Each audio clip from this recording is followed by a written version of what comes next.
what can I uniquely provide and how am I here to serve? Which is one of my Mm, highest values, my core values is to serve.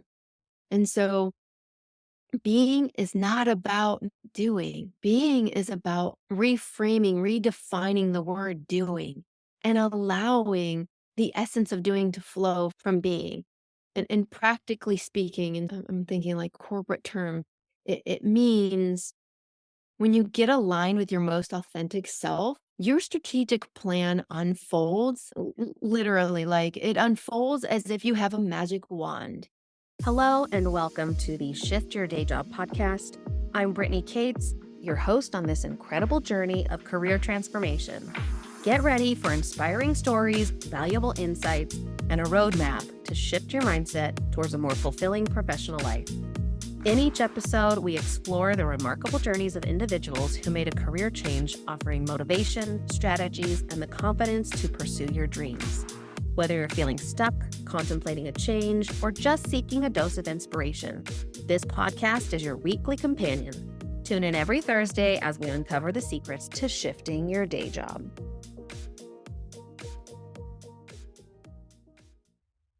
Hello, hello. Welcome to another episode. I'm so glad that you've joined me today. Before I get into introducing my special guest today, I would like to tell you a little bit about my brand new free offer. It's a mini course titled Successfully Shift into Your Dream Career Now and Avoid This One Big Mistake. In this mini course, I focus on the biggest mistake I see many women make when searching for jobs online and teach participants how to reframe their job search strategy in order to rebuild their confidence and take more effective action. So if you are someone who has been job searching for a while, you feel like you're spinning your wheels, you're not getting anywhere, I would love to share this training with you. So please reach out to me, send me a DM anywhere on social media. All of my links are in the show notes, and I would love to share this training with you. Now, let's talk about our guest today. Her name is Darla Beam, and she is a former IT professional who has made a remarkable transition into executive coaching. Darla has such a warm and loving presence about her, and she's very focused on finding your true calling by slowing down and taking care of yourself. I don't know if you've noticed, but in the past few episodes, I've gotten a little emotional, and I would say that this episode is the pinnacle of that. Darla's message just really hit a chord with me and made me reflect on the places I feel I'm falling short in my day to day.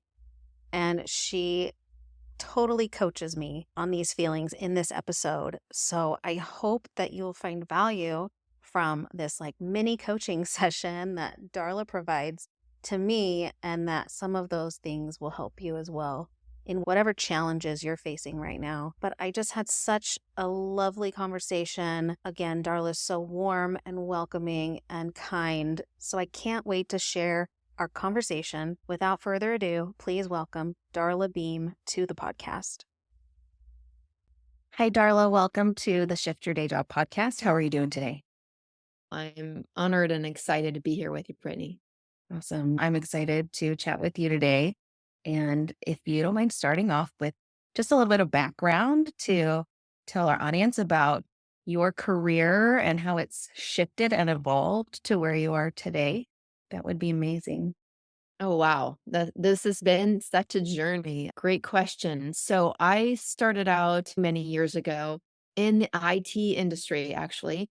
Most people don't know that about me because I am in a very different industry now. I started in IT because it had very few women and also it was lucrative back then. I wanted to make money, I wanted to be abundant, that was the measure of success, right? And so I was in IT and I very quickly realized that this was not a career for me. What I loved about my job was being with people and helping them fix their problems.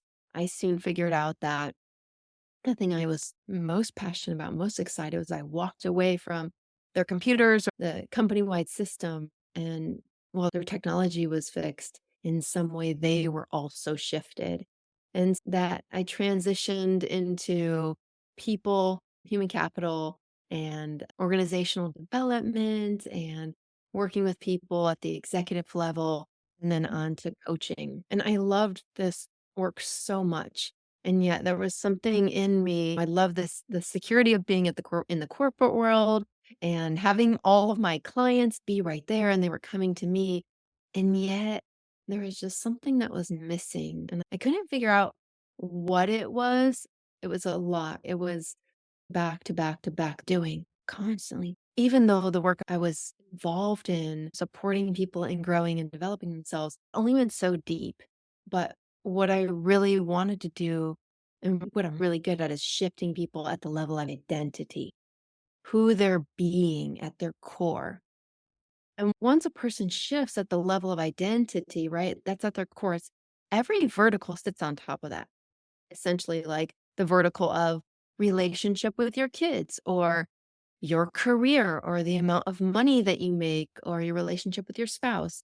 When you shift every other vertical in your life, then everything shifts around you, all of your relationships and almost everything that we do is in relationship, whether that's a relationship with our company. So as this was happening, I myself was shifting. And so I took a sabbatical. I realized I wasn't fulfilled. I didn't know what I wanted to do. Back then, what I'm doing now, this idea of working with people who are conscious, this wasn't even a thing. It really wasn't. It wasn't a well-known thing. And so I took a sabbatical. I took time off and I hiked the Appalachian Trail with my daughters at the time. And I started world schooling. They were little, but we started hiking the Appalachian Trail. And I realized I didn't want to be in corporate America anymore, but I didn't know what it looked like.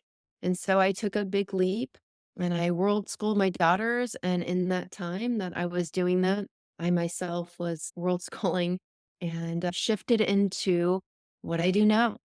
Yeah, I think I'm on fire with where I'm at today. And so I think I answered all of your questions. I want to pause and see what else is coming up for you over there.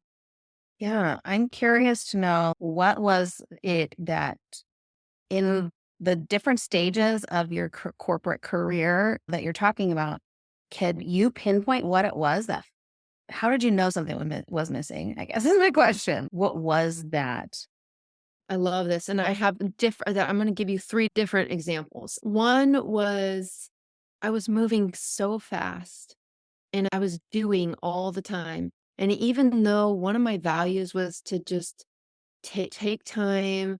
I wouldn't say I was necessarily like in a lot of meditation at that time, but one of my values was certainly just to slow down, reflect, learn about myself, give myself space. And I wasn't doing that. I had very little self-care. The self-care I had, I was getting up at 4 a.m. and I would spend an hour with myself. And that would be after going to bed 10, 11 o'clock at night. And while I still love that time of day, I had to get up or I didn't have time for myself. And some days I was just so tired, I wasn't getting up. So that was one thing. I was out of alignment with myself. And it was hard to figure that out because I wasn't giving myself time to realize that I was out of alignment with myself. So that's one example.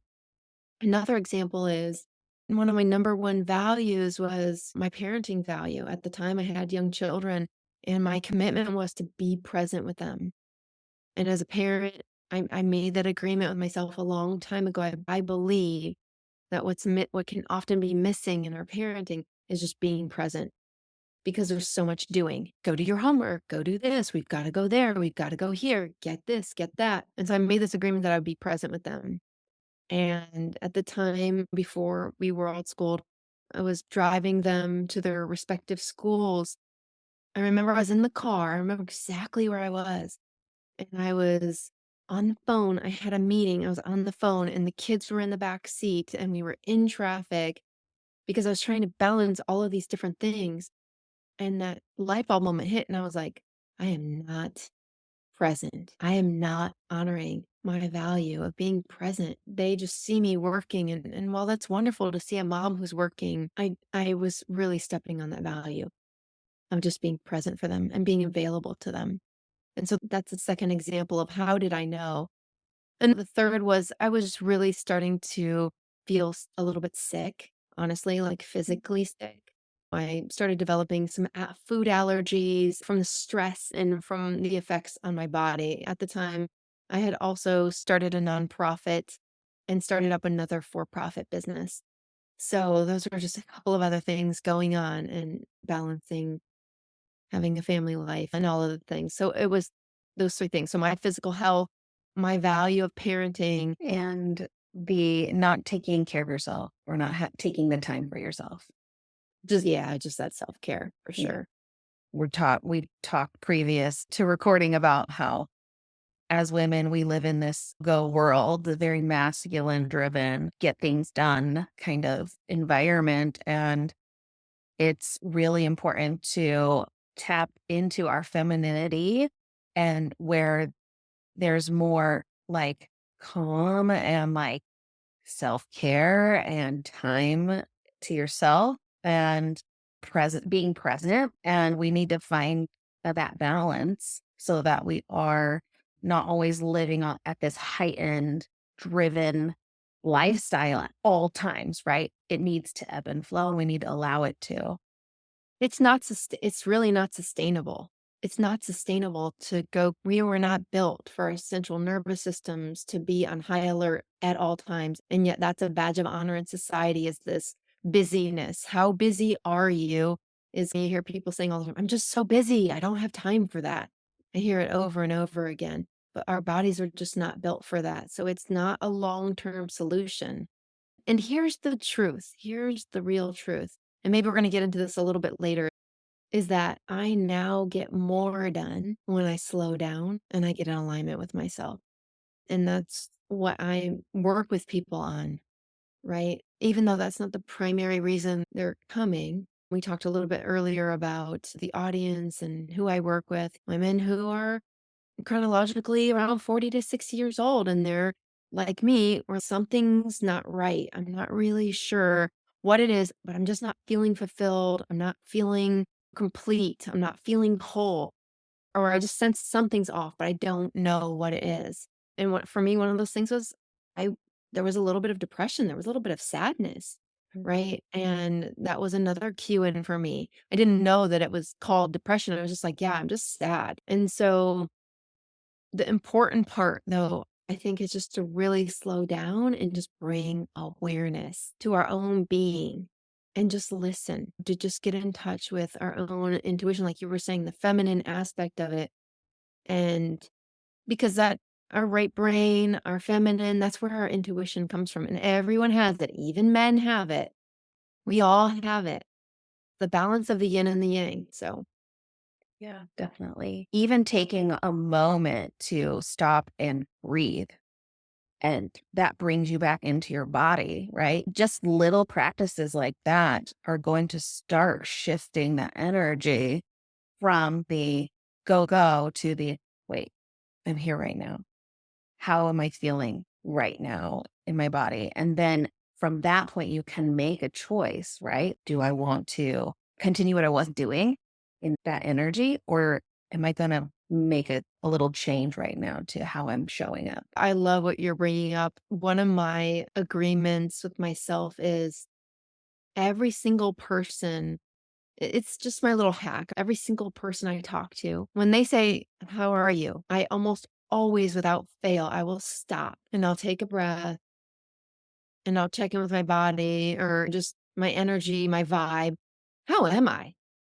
And I'll attach a feeling word to it 99% of the time. And so often I'll hear about 75% of the time, 80% of the time, the person will stop me and say, "Wow, I really appreciate how you answered that. It slowed me down, or it got me still, or it got me more aware, it got me more present." So it's just a little, I'm already saying, "Hi, how are you doing?" And they're saying the same thing, whether that's the person in line at the checkout at the grocery store, or even I like to use this one, like when I'm going through the line, I don't go to Chick-fil-A often, but maybe for my kids every once in a while, wherever it is, when they're just handing you a bag. And I still stop, make sure I'm not on my phone, I'm not distracted. I look them in the eyes. If they have a name tag, I say their name. I'd say, "Thank you so much, Brittany. How are you?" And sometimes people just say, "Fine" or "Good." It doesn't matter. I am pausing. I am doing that for me. And maybe there's an impact on them. Yeah. And I think that as you even say that as an example, like it touches me in a way that I'm like, I can't imagine how it would affect people because we are all just going through the motions throughout the day, right? And how just having someone be that present in the moment and say, how are you? Sincerely, how are you? Really can help somebody tap into how are they? Oh, wait, like and I know that I'm a pretty highly sensitive person. And so something like that would probably bring me to tears because I'm like, oh, wait, how am I? So, like, how does that affect somebody else? Like you said, you never know, but it probably would mean the world to them in that very moment. And I have gotten that feedback, and I wanna say, like, when we first start these practices, because 'cause we're talking about we talked to you and I talked about practical tips, right? It's just like a muscle, and when we first start lifting weights, I don't expect to lift 40 pounds on my biceps. So, sometimes it can feel when we start a practice like this, it can feel a little weird. Like, what I notice is somebody will say, "How are you?" And then you answer with a traditional, "It's good." And then they ask me, and I take a breath, I stop. Okay, and I answer mindfully with awareness, consciousness, and then the person, I'll ask them again, "How are you?" And at first it felt a little awkward, like I'm asking them again, "Oh, this is weird." But the second time they answered was so much deeper. Yeah. So I just really wanna encourage, like, any of these practices, any tools that we talk about today or that you ever talked about on this podcast. Like, really, we're talking about trust and leaning into whatever you're practicing. Trust that it is what you need to be, quote unquote, doing right now to support your own being. So just be so mindful that you're not going to lift a 40-pound weight Yeah. and lean into that. Yeah. I like that. It's the practice of being, which we could label as what are you doing in order to like get into your state of being that you're hoping to tap into more. But it is a practice and giving yourself the grace right along the way when you are doing it perfectly or when it does feel strange. Yeah, I love this word grace. And I just want to say, I had a hard time connecting to that for a long time. I knew what it meant, but I didn't actually, in practice, understand what that really, truly, how that showed up for me. And I want to speak to this, what you're talking about with doing and being, because that's my thing is like being, we're humans being, we're not humans doing. And I had a community that I led for about, I'm still leading actually, and it's been about a decade, and it was just a being group. And in the beginning, there was a lot of learning and grace and evolving through this, and also trusting that this is what I'm here to do. This is a part of my purpose. I didn't know why. And it's evolved to another group, which is a doing from being group. I just slowed myself down and really leaned into, okay, what is needed? What is wanted? What can I uniquely provide? And how am I here to serve? Which is one of my highest values, my core values is to serve. And so being is not about doing. Being is about reframing, redefining the word doing and allowing the essence of doing to flow from being. And practically speaking, and I'm thinking like corporate term, it means when you get aligned with your most authentic self, your strategic plan unfolds literally, like it unfolds as if you have a magic wand. And I call this a quantum life plan. That's the work that I do. When you create a plan from being, everything unfolds. When you connect to the quantum field at the quantum level and you co create something, the doing happens naturally in a way that I won't say feels effortless because there's still work to be done. There's still choices to be made. There's still decisions and commitment, but it flows like it feels more like we're a fish swimming downriver instead of the salmon swimming upriver against the current. My latest podcast episode, my guest made the analogy of a river. I think everyone can really imagine that, like pushing against the current versus flowing with it. And so I think that visual is really helpful. Can you explain a little bit more about what does that really mean for somebody when I'm slowing down and really tapping into how I'm feeling and where I'm at right now. From that energy, I can then create in a more aligned, easy way. Am I interpreting what you're saying a little bit? Yeah. Are you open to playing a little bit here? Yeah, sure. Okay. So tell me a place in your life that you'd be willing to share where you would like to or need to slow down. So I just want to point out, I don't know if everyone could hear that, but even as I asked the question, there was like a little exhale of air. You went like this. So now I want to invite you and everyone listening to just actually take a deep breath all the way in and exhale it all the way out. We tend to breathe really fast, and I'm not picking on you, Brittany. I do it as well, but we tend to breathe fast, and then this creates beta brain waves. And so when we slow it down, it slows our brain waves down. So now, after having taken that breath, where's a place where you may want to slow down? Yeah, I think for me right now, that taking the time for the self care piece, I often bypass it because I think I need to do and get ready for work, get out the door rather than making the time for. And I feel like lately I've been like making excuses as to why I don't need that, like why I Yeah, don't need that time. I'm getting curious now. You said I'm making excuses. What are the excuses? And I just want to pause here in this moment. Okay. Because there's a way that this could be, and I want everyone to hear this too. There could be a way that, like, even telling yourself that you're making excuses is perpetuating judgment on top of you and that you're shitting on top of yourself. So I'm getting super curious here. Instead of asking you a question, what are the excuses? Because they could be valid. They could be reasons, and you could just be shitting on yourself, which sounds like shitting on yourself. So I want to check in with you. What's going on? What are those excuses? Maybe feels like a waste of time because it doesn't feel or seem to be productive. Even though as I say that out loud, I know that's not true. It's those subconscious beliefs. So what does productive mean to your subconscious mind? What's important about production? Probably like being able to see the result, check it off the list and see that it's done. Whereas something like taking time to meditate, you don't always see the result of it. You might see that you've gotten this thing done. Yeah, no, I love what you're saying. So there's two different directions you can go in here. So you can look a little bit deeper at what's important about checking off the list. And this is really important. What's important about checking off the list, Brittany? Where does that come from? What's important? So we go deeper, we peel back the layer, we peel back the layer and peel back the layer. And I want to, that's in one hand. So I'm holding up one hand. In the other hand, and I like to hold these two things very playfully, right? And explore. Again, I think I'm on my own little guinea pig here. And so I'm exploring and pulling back the layers. And I want you to answer that question in just a sec. I might also invite you playfully to make a list to check off when you do meditation, or to go and do meditation and then make a list of what shifts for you after meditation, not just that day, but say you challenge yourself to do it for 2 days or 3 days, and it's just 5 minutes.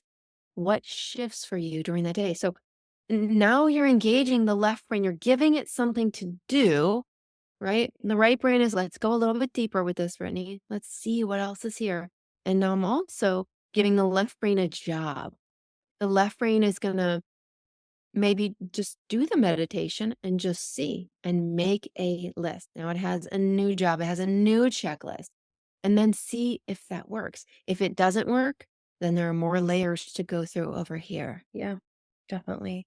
I like this idea of it's not either or, it can be both, right? Yeah, my left brain is super strong. My doubter, my saboteur, whatever you want to call it, is so strong. And it's not a bad thing. It's not a wrong. We push away the ego and say bad things about the saboteur or whatever we call that part of ourselves. We push it away. And yet there's something really important. There's important information there. So this is all about embracing those aspects of yourself both aspects. And if you go, you know what? I couldn't even make it to the meditation. Guess what? It's time to go a little bit deeper. What does busyness mean? What does productiveness mean? What does checking off the box give you? You might say, for me, control. Checking off the boxes, I'll be transparent. Like, I know there is a peptide, like you get a peptide addiction in the brain when we check off boxes. We know that is a very true thing. And sometimes I like it. I like those little iPhone notes and I like to check it off. And that's okay. And it's great. And is that because I'm intentionally doing that and I'm bringing awareness to it? Or is it because I want to control things? And why do I want to control things, Brittany? To go even deeper, to feel safe. Because in my environment growing up, it was a sort of like an unstable childhood. And so, how I created stability, I created safety by creating stability. How did I create stability? By controlling my environment. How did I control my environment? Checklists, things I could count on, things that were very logical, black and white, left brain. I love because you talked about earlier how when you were helping people, it was only going so deep and it wasn't actually changing who they were being. And so I love this example because it's an example of how do we go that level deeper to understanding what's really going on so that we can make that shift. And I'm so glad you said that. And I get this question a lot. People say either I can't slow down and meditate, or I don't want to make the time to even pull the layers of the onion. So here's what I would say. So they say, how? So I don't have your answer for how. What I can tell you is that I looked for places where I was already being. I looked for places where I was already present. For some people, that's the gym. For some people, it's while they're in nature. For some people, it's while they're holding a baby. For everyone, it's different. So I don't believe there's any one right way to do that. But what I did do is I started keeping track of it. Again, left brain. I started keeping track. I'm more present when I'm with this person. I'm more present when I'm doing this. And then I looked for places where I could both feel that vibe. I'm saying presence, but I really mean connected to myself, to change up that languaging where I'm connected to my being, where I'm more conscious, where I'm more aware. And when I'm more aware, I'm making powerful, empowered decisions about my career and about my life and my relationships. That's how I got to where I'm at, is because of that. But how do you do that is what most people want to know. Ask yourself, where have I already done this? And I'll give an example. So when I was in corporate America, I every once in a while I would get to sit down and have a one-on-one coaching with somebody who was willing to go to the level of identity. And I got to do that. And I was like, wow, this is so powerful. I love how this feels. And I want to bring that feeling into other aspects of my life. Number one. So is that feeling. And then there was also the doing part of it. So there was the idea of coaching as a career. So it's the two things, the feeling things. And then later on, somebody showed me how to go to the gym. She's a very close person to me. And she taught me how to go to the gym and make me feel confident and trust in myself at the gym. You're talking a lot about trust. It's so important, right? And I got to this place where, and it was my intention to go to the gym and find a way to be present because I had always felt so intimidated and confused about it because she wasn't actually physically going with me. She was sending me text messages. Here's what you do. Go to this machine. Here's a video of what it looks like. So I go by myself and I would show up. And I created this thing that had always been terrifying to me, or just at least super intimidating to me. And I created another access point, another, if you're in IT, it would be like an access point. That's how your Wi-Fi comes in, right? If you're like spiritual language, you'd see a doorway of presence. You'd see a doorway of awareness and you open the door wider. So whatever your doorway is, whatever your access point is. So for actually, I want to know, Brittany, what is your access point? Where are you more present? Yeah, I think nature for me, it really resonated when you said that. Yeah, that is a place that I haven't been being intentional about going into nature as much as I have before, but that is a place that I enjoy and feel more present. I'm so glad you brought this in. Nature is my place, is one of my main places as well. And here in Texas, it's about 100 degrees right now and it doesn't go down much at night. So here's what I want to say from like a practical aspect. It's really easy to get out of the habit then. Find another way, right? So this is what's sitting right next to me. So finding another way for the thing that does work for us. So I don't go to the gym anymore, but I walk in nature. So now I'm combining two things. I'll take a Right. long walk that's physically taxing me like the gym does, and I'll also do it in nature. And it wasn't always the case. Like in the beginning, I might have still listened to a podcast or an audiobook. If for those people who, you know, they've never done that in the beginning, and then I gradually eased off of I didn't walk as fast. I didn't always listen to something. Now it's I don't even have to take my dog anywhere. I just go by myself. So there's no multitasking. I'm just going. Yeah. So, wherever you're at, and I know you're out of the habit of it, wherever you're at, it's okay. It's okay. Just so much grace and so much just appreciation for where you're at in this moment. And I know we talked a little bit earlier about measuring backward. I wanted to make sure in our society, we're taught, we're looking at goals, we're going forward. That's another reason why checking off the list feels so good is because we're moving toward goals. And here's what I want to say is that works and it can work and it can be powerful. And there's another way to be with this. There's another way to do this. And it's from being from doing place. And that's aligning your past, your present, which is right here, and your future all into the now. And how we do that is determined by who you're being, who you're choosing to be in every single moment. And one hack, one tip, one practical thing that I cannot overemphasize is this idea of measuring backward because we're moving ahead and we want to move to the future and we want to get there. But we're doing that from the angst. We're doing that from stress. And when it arrives, it never really arrives because then there are 10 more things to do. But when we stop and we measure backward, we make a list of how, what have I accomplished? What has happened? What has unfolded? And I'll just share this with you. This was my share from my doing being group. I was sharing, I started this group just last month for people that just want to come together and just because I already had a being group. And so I wanted to create a space for people who actually wanted to do from the being. And so just in a month, I myself and I'm facilitating the groups. I was asking everyone else, so what's arising? What's coming up?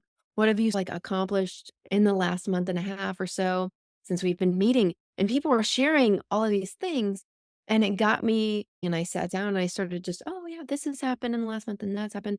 By the end of the list, there were like 27 things, big things, strategic things, not check off the box little tasks.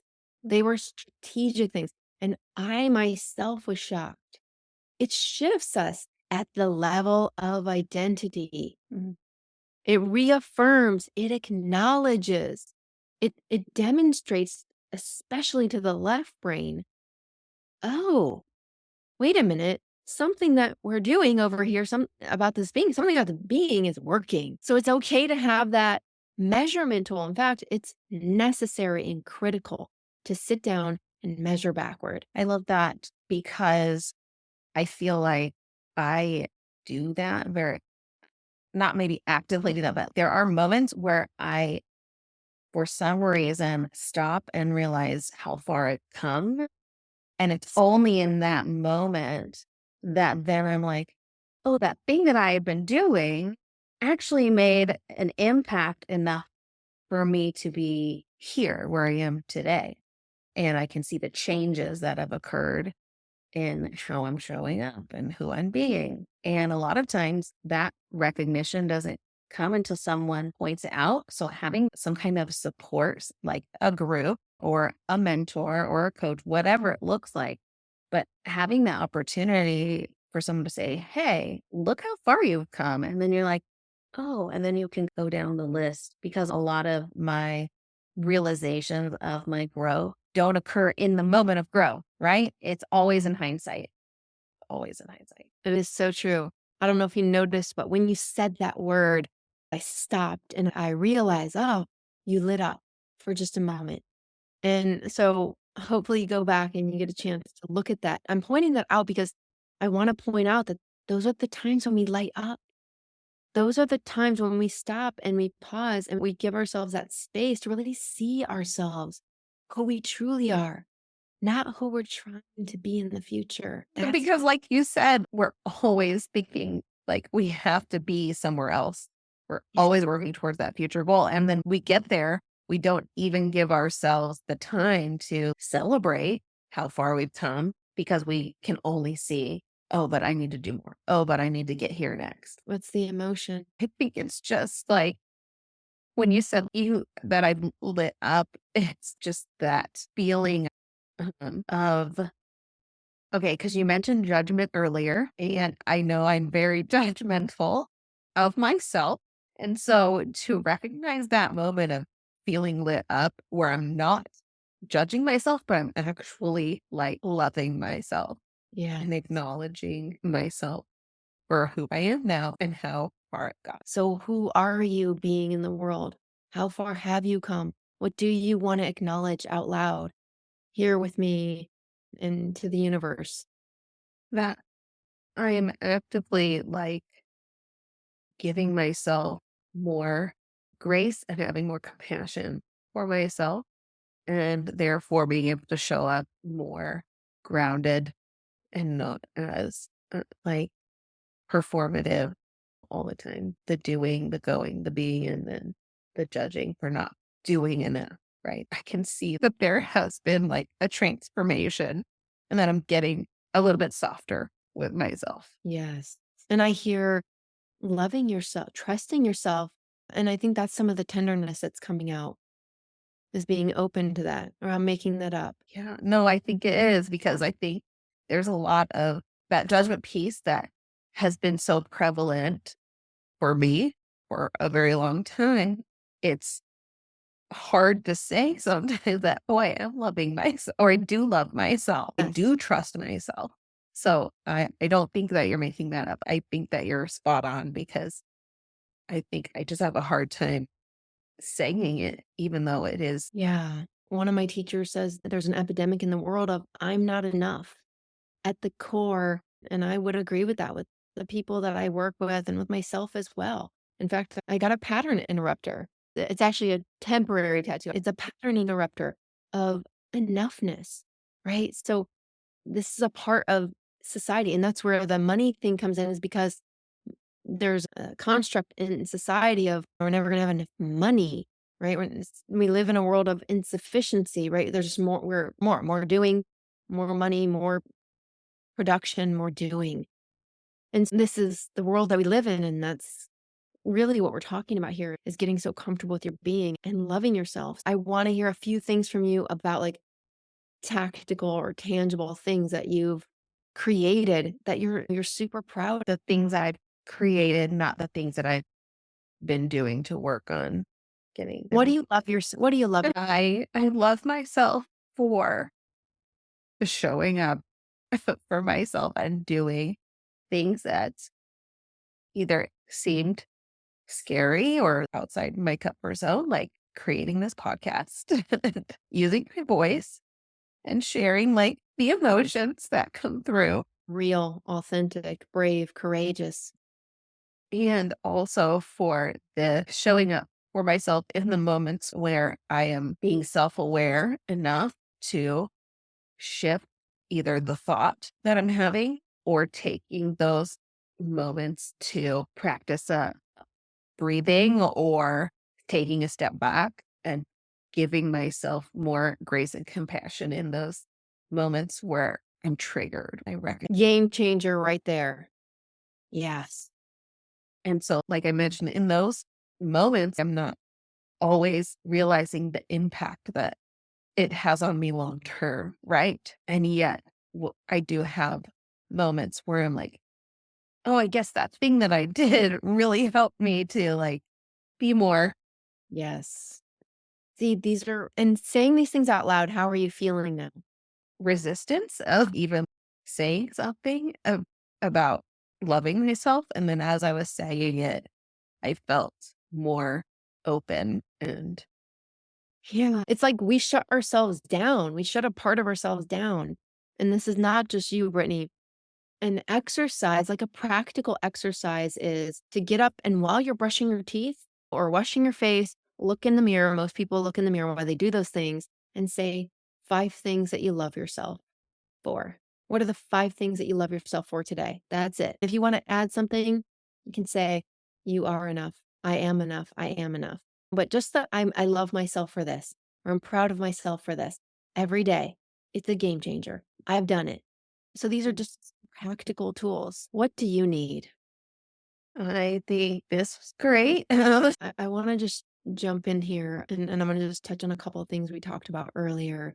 Is it's really important, especially these days, that a lot of us work from home, or in many ways we work in isolation. And that's why it's so important to have a community. It's so important to have a bench. I work with my clients on, doesn't matter what job you're doing, or even if you're doing a job, if you're a stay-at-home parent, that you have a bench, an intentional bench that you have built and that is very clear. I go to this person for this, or these 2 people, or I go to this community for that. And if you don't have it, go find it. There are so many, and I'm not just talking about like coaches or therapists. I'm talking about, you can go on Meetup and find communities for free. You can go on Meetup for free and find communities for just about anything, right? So there are so many resources that we have to allow through technology, which has allowed us to be a little bit more isolated, but through technology to also connect. So be so mindful. We need somebody for emotional support. We need people to collaborate with for work. This is not me like plugging my resources, but I sometimes couldn't find those things. So I created them. That's where the being group came from. That's why I have the doing being group and the coaches network, which will launch next month. It's because a lot of coaches work in isolation. And so collaboration and co-creation and just accountability, we don't have that. So if it's not there, go and create it. Create it for yourself. Yes, come join the high five coaching community. Yes. And I'm going to encourage you to go and create yours, because we all have that in us.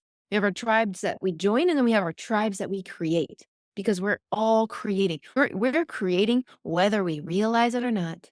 I'm either creating chaos in my environment when I'm out of alignment because I say to my teenagers, do the dishes, or right, I'm creating a lack of alignment, or I'm sending a loving text and reiterating what our stake is here in our all many girl household, and I'm creating a beautiful connection point. And they're a part of my community. So we're always creating. We're always creating. So I'm creating intentionally, or I'm creating unintentionally. So that's just an encouragement to folks to we all need support. Very few people work in isolation unless you're a monk on the top of a mountain. We all create things with other people. Build your bench. I just wanted to say that. Yeah, that's it. Thank you. I think that's great. That community piece, because as human beings, we need that to survive and thrive. And then the creation piece, being aware that as human beings, we are creative beings. We are made from creation. And as we are here, we constantly create in all different ways. And so being conscious of that and being more intentional about what we're doing, I think are Yeah. amazing. Yeah, who I'm being when I'm creating. I can be doing, do the dishes, clean up the kitchen, and I'm just creating chaos. I'm creating disconnection. I'm creating a lack of alignment. But when I stop and I say, who am I being? Right? Even just that question got me in alignment. Who am I being? Oh, I want to be a human being, not a human doing. And the beautiful message, and it creates alignment. There's impact. There's the impact. That's what we don't realize. In every moment, we have impact. So if I'm just checking off the boxes, that has an impact. That has an impact on my environment. And I know that because then I came back to my beingness magically. Wow. Not only did the dishes get done, the whole kitchen got cleaned up, the floor swept. It just, there was an exponential impact. And that can be in the line at Chick-fil-A. It can be at the grocery store, can be anywhere, or it can be in this conversation with you and I. Darla, thank you so much for being a guest on the podcast today and for sharing all your wisdom and for coaching me. I appreciate the sincerity behind your questions to me and then our discussion. Thank you very much. You are so welcome. I am so honored and appreciative to be here. And it was a joy being with you. I love your energy. I love your light. I love what you're doing with the podcast. There's light and love emanating from it. And so that has an impact in the world, and I'm grateful for it. Thank you so much. That means a lot. You're so welcome. If anyone wants to learn from you, I have all of your information that will be in the show notes so they can reach out from you. Enjoy the rest of your day. Thank you. Bye. Thank you so much for tuning in today, and a huge thank you to our guest for sharing such valuable insights. If you enjoyed this episode, please take a moment to leave a review. Your feedback helps others discover the podcast, and it means the world to me as I continue to bring you content that supports your career change journey. If today's conversation resonated with you and you're feeling stuck in a career that doesn't fulfill you anymore, I'm here to help. My one-on-one career coaching program is designed specifically for women who are ready to break free from the grind and discover a career that truly excites them. In our sessions, we'll uncover what's holding you back, identify your true passions, and create a clear, actionable plan to transition you into a career that aligns with your deepest values. You can get in touch with me directly at shiftyourdayjob@gmail.com, or you can connect with me on social media at shiftyourdayjob. I'd love to hear from you and support you on this journey. Until next time, I'm your host, Brittany Cates, and together, let's shift your day job.